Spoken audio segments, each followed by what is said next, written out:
Triambakam yajamahe sugantim pushtivardhanam urvarukamiva bandhanam mrityormukshyamamritat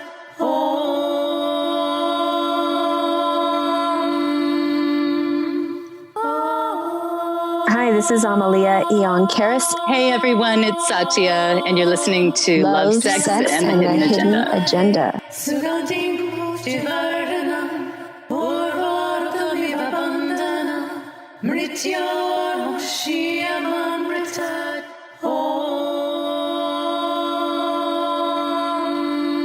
Welcome back to our show. Satya here, and I'm here with Amelía. Hello, Amelía. Hello. So I wanted to talk today about relationship patterns, particularly avoidance in relationship and how that surfaces, and how what that has to do with our needs and maybe unmet needs as well, and the push and pull of relationships. I know for me, what's been coming up lately is a lot of just kind of looking over my life, looking back and seeing, I've always had a lot of awareness, but at every stage of our development, we tend to sort of reintegrate what we already know, and we tend to see it in a new light, right? So what's been coming up for me a lot is, I'm looking back on my relationships, my intimate relationships, and the ones that didn't work out, which there were several. I think to myself, is there something wrong with me? I mean, wasn't I supposed to just, get married once, stay with the person forever, have 3 kids and the big house and, the perfect life and be in love and, and wasn't that how it was supposed to be? And yet each step along the way, I did not set myself up for that at every turn, even at other chances I had. I still would set myself up in a situation that was inevitably not going to work out. And, I really had to take a long, hard look at where, there's been people that I've been with who there's some part of them that I can't get to, or this person doesn't want to, touch me or hold me, and I'm, crying myself to sleep at night. And then, how is that going to work out? Right? That's not going to work out. But if I knew this about this person at the beginning, why would I stay 5 years? Yeah, I'm curious, when at the beginning, like, were you looking for the husband and 3 kids scenario? Yes. Yes. I feel like it. That. Yeah, I feel like at every turn, that's what I wanted. And yet that was your goal. Uh-huh. Yeah. And yet somehow I would lose my focus, and I would get distracted or something. And then I'd be with somebody that I would see a red flag at the beginning, like, okay, here's a deal breaker. Mm-hmm. Like, let's say, and I think I've mentioned things like this before, but let's say that, there were certain great things, but the person had, was a pure full-blown alcoholic. Yeah, I was going to say addiction. Couldn't keep a job, yeah. Or there's somebody over here who has, a nice job, but has an avoidant thing where they don't want to be intimate or something, or there's this, and I finally, really had to face the fact that though I thought I wanted, this life, I don't think I ever felt.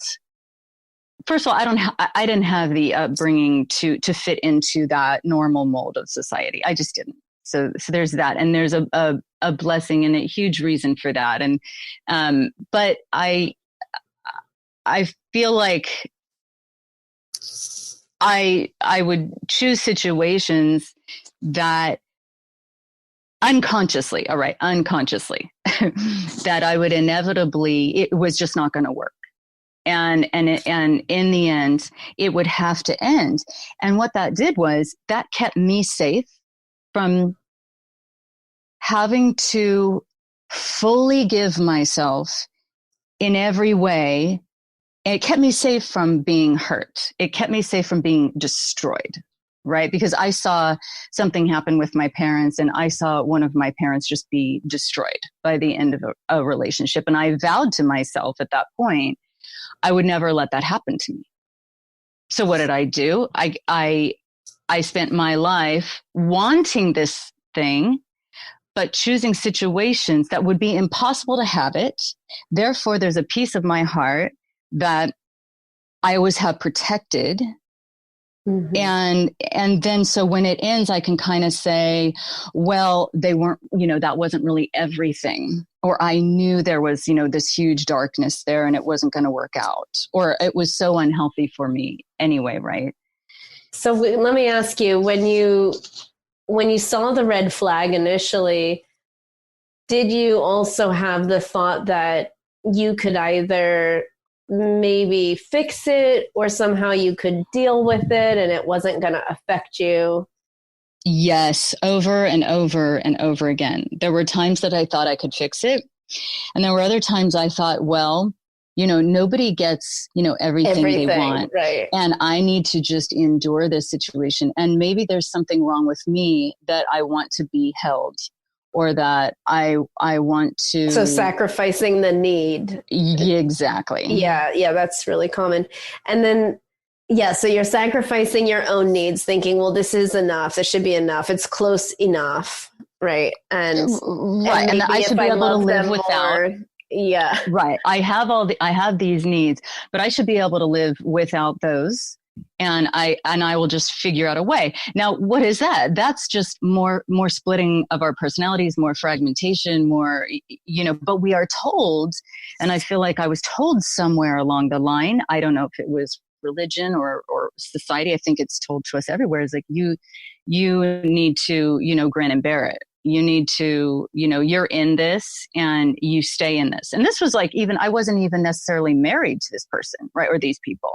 Mm-hmm. But it's like, okay, you have love for this person, and this is now where you need to just stay until, it would just literally come crashing down, because that's what happens with the unmet needs, right? Like it creates this whole entire huge ball of energy that is being ignored or turning into some kind of demon or something.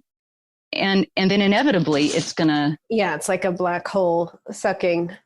We can try and avoid it or ignore our own needs, but it never goes away, because it's a core part of our functioning, our healthy functioning. Yeah.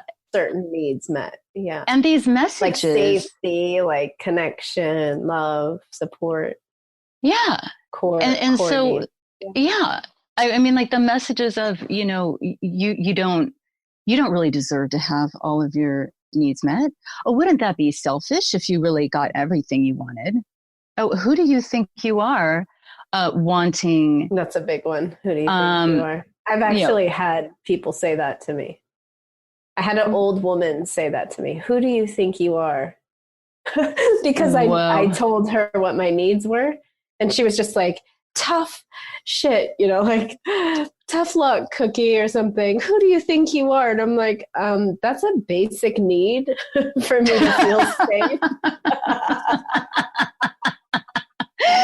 I'm like, I think I'm just like basically loving myself a little bit here. Like, I can't, but it told me so much about her that she had that was like a 80-year-old woman. And I was like, whoa, that woman's had a hard life.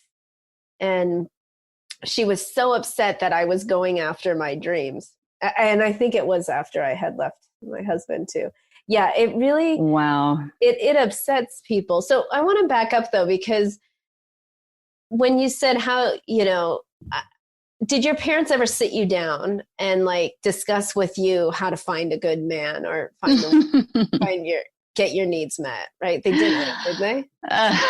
Oh, goodness. No, of course not. No. Yeah, of course. My parents never talked to me about marriage, ever. Never. I never had any dating advice from my family. I never had any college advice, for God's sake, from my family. Like, nobody sat me down and ever talked to me like financial planning. Like, they never helped me even open a bank account, let alone with my homework or how to get into college. Nothing. I had to figure it all out myself. So, of course, when you're figuring out something as a child, like relationship and sexuality, how are you ever going to develop a loving, supportive marriage? Like, the only way you would even know how to do that is if you had seen it. Exactly. And none of us have seen that. I mean, none of us. I mean, there are the exception of people who really grew up with really loving parents who nurtured them, and they had like an extended family of all generations involved, that they could see the cycle of life. You know, I see in Latin cultures, in African cultures, and in some Eastern cultures that they're more well-rounded. Like, those basic needs are easier for them to be met because they grew up in community and they always had community and family to guide them. So whenever I see someone who has a strong family tie, always they're more grounded, they have more support, they have less fear in their body, less trauma in their body. But if you grew up isolated and with a dysfunctional family and constantly in fear of, you know, your next paycheck or the money or the rent or what, you're in trauma all the time. So you have a lot of unmet needs, which is, you know, the state of most of the Western world at this point. Yeah, absolutely. And it makes We're me supposed really to have healthy relationships. Yeah, it really makes me feel sad when I think about, you know, and then there's even people who, let's say they did take that road that I, you know, fantasize would be right because that's what I've been shown in commercials and things like that. Most of those people are, you know, there's huge skeletons in the closet. There's a ton of, you know, lack of integrity or fidelity, or there's, you know, emotions that are being completely ignored in order to, you know, stay with the person. And and a lot of people completely fragment themselves and become a different person even just to stay in a relationship. And they are convinced that they are happy, yet they have no idea what's really going on. And that scares the living, you know what, out of me. Like I just, so I'm like, yeah, because you and I are both women that are not going to settle for less than what we want. Like we need a certain level of connection. And if we don't have it, we'd rather be on our own. So therefore we'd rather risk leaving the relationship, you know, and starting over than staying. Now, a lot of people don't have the ability to take that kind of a risk. Like, most people in the world would rather stay. And that's when you get into the sexless marriage or the abusive relationships, or just the complacency and the obesity and the addictions, because they're not going to go find their needs somewhere else. You know, they're just going to live with it. Exactly. And we're saying, like, we don't want to live like that. We can't. It's like somehow hurting our soul to not have these needs met. Right. And then to have them in the first place makes it look like we're somehow selfish and self-absorbed, I don't know, relationship addicts or something. True. And that's a key point. And, you know, I do feel like most people are walking around with a lot of needs for connection and love, and they just don't have it, whether they're married or not, or whatever the situation is. And we have been given permission that's okay. That's fine. You're not supposed to meet your needs. In fact, it's bad to have needs or have desires or selfish or right. When in some way. Yeah. When it's just totally a normal human need. Everybody has a need for connection and touch and love and adoration. Yet so many of us were raised so neglected from that we've created these like weird distortions in our field and coping mechanisms. Mm-hmm. And so people have turned into really unhealthy adults because of the lack of love and affection and attention, like all the psychopaths, narcissists, and, the extreme personality disorders.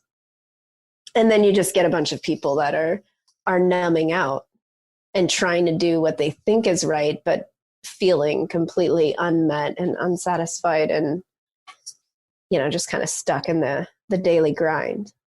Right. And then, we've been told things like, you should, it's healthy to have space. So it's healthy to be alone. It's you got to be independent. Oh, you're not happy. Nobody can make you happy. You need to make yourself happy, and you don't need anyone else. And all of this kind of like positive in a cave. Like all of this like positive thinking bullshit. Like, okay, I'm all about positive thinking. It does have its place, but there's also a lot of replacement for connection, true connection. It's just not the truth. Yeah. It's just not the truth. I mean, my goodness, my dog, I, spent all day cuddling my dog. I left for 20 minutes. I came back and he went berserk. Like just, oh God, please touch me. Oh, please, just, barking just up on me. I mean, and I had this moment where I thought, oh, wow. Yeah, if a human did that would be like, oh my God, they're so needy. There's something so wrong with them. Right. And, or they've got, this personality disorder or that personality, and I'm obviously not saying you have to act like a dog, but I am saying that, we are creatures of this earth. And I just had this moment where I thought, oh gosh, I actually thought my dog was completely crazy. I put the human thing on, I put my program onto my animal. And I thought, okay, there's got to be something wrong with this dog. Like, this is not, but no, this is how animals are. Well, is and even your dog a rescue dog? Yes, he's a rescue dog. But like anyone knows that they've rescued animals, they all have animals with personality disorders. I mean, that's really common. Anyone who has a rescue dog, like the dog who bit my face, that was a rescue dog. Mm-hmm. And right. Animals have trauma just like humans, and they act it out more naturally than we do. It's easier to see in animal behavior. Like, right, but every dog I've had, like even the one who came from like the cute little, was taken care of very well, and I had him since he was a puppy. They all want to be near you. They do. They want companions. They all miss you, even if you leave. They want to cuddle with you on the sofa. They want to sleep with you. They want to, and we have so much separation. So it put me in touch with just how much, like, as humans, we have separated ourselves or convinced ourselves that we are an island. We actually don't need anyone. When, actually, you can have a relationship and it is okay. And actually you are a more integrated person if you do need love from somebody and you are willing to receive and give love. Yeah. Mm-hmm.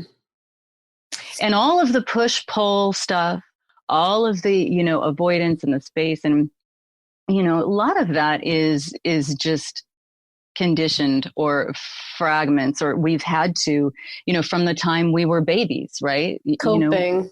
People trying to like override the core need so that they don't have to need it, because it's inconvenient to need touch and affection if it's not given freely and you have to go look for it, or you feel needy, or you feel like like weak, even admitting that you need a hug. I mean, that's really common. Like I grew up without a lot of affection. Like my mother is not an affectionate person whatsoever. I was needing it, but I also grew up, I inherited the belief that hugging was like overrated and there was no need for it. So like all the Californians that hugged, she was a New Yorker, and it was just like disgusting. Even now she's like, why that person wants to hug me? And that plays into me a lot, but yet my soul really wants to connect and feel a true connection. Right. It plays out in really interesting ways. And when we have unmet needs like that, distortions, dysfunction, addiction, mental disorders all get exaggerated and come into play when we have a core unmet need for like safety, connection, love, nutrition. Right. Yeah. Yeah. I mean, I'm just saying there is a lack of healthy connection, and that we seem to go between, some kind of unhealthy connection and then, the connection isn't necessary and not okay. So we're saying, because we have like 2 minutes we left. have to wrap up. Yeah. Allow yourself to receive love today. That's what I say. Yes. Give yourself permission to ask for a hug or love or whatever you're needing, because it's necessary for our survival. The connection is necessary. Yep. I love it. And vital. It's vital for our health. And thanks for letting me rant. I was getting all worked up. Yeah, it was a good rant.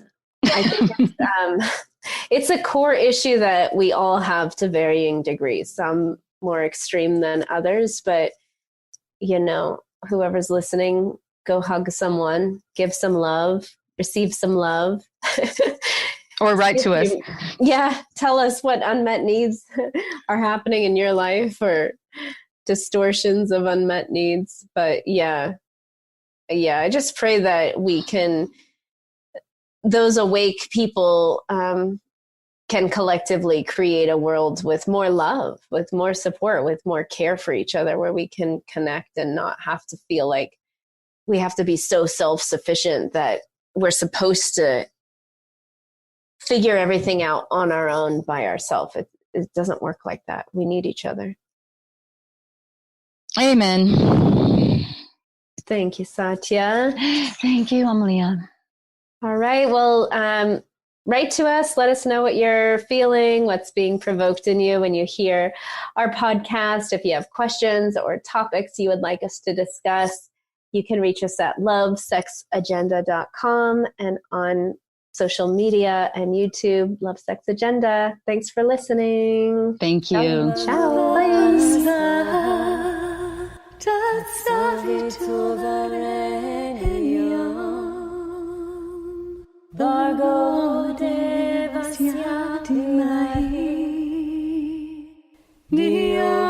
Thanks for hanging out with us. If you'd like to contact us and stay in touch with us, you can find us at lovesexagenda.com. That's lovesexagenda.com. You can also find us on Facebook and Instagram, Love, Sex, and the Hidden Agenda.